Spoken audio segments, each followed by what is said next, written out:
Sugar babies and people who are developing AI models have a lot to learn from each other. Let me explain. People who are developing conversational AI, aka chatbots like ChatGPT, Claude, Microsoft Copilot, all want their chatbots to be customized per user because they know some people might want their AI to be more assertive, other people might want it to be more gentle. You get the point. Now, how do you know what the user wants? Well, you kind of have two options. The first option is just to ask. This is good because it's direct, right? But it's bad because that's not how humans communicate. If you meet someone on the street, you don't tell them, hey, can you be a little less assertive? What you see is what you get, and you kind of decide who you want to be friends with based off of vibes. You either like their vibe and you keep hanging out with them, or you don't like their vibe and you stop hanging out with them. It's pretty simple. If you're building an AI and then you're asking your users to please state how they want their AI to talk to them, you're asking them to do something that we as a human species are just not in the practice of doing. And you're risking people kind of dipping out. So the second way to do it is, instead of asking the user to define exactly what kind of personality they want from their AI, you read between the lines of their language and determine what they're saying, not explicitly, but implicitly. And you know who's really good at that?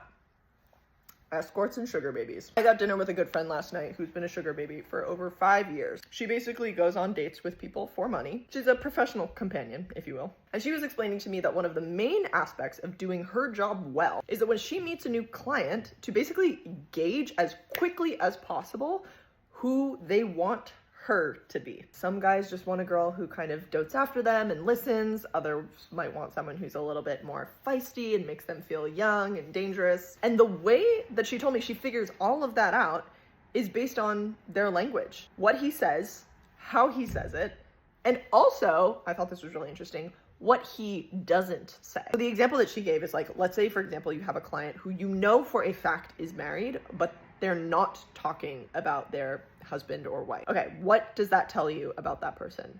Well, it could mean that they don't like their wife, and that's why they don't want to talk about her. But it could also mean that they're very protective of that relationship, and so they want to keep it private. But they're not going to come right out and say, hey, I don't want to talk about my wife right now, right? Because I want to relive the time when I was single and 25, and I'm using you as a mirror to achieve that effect.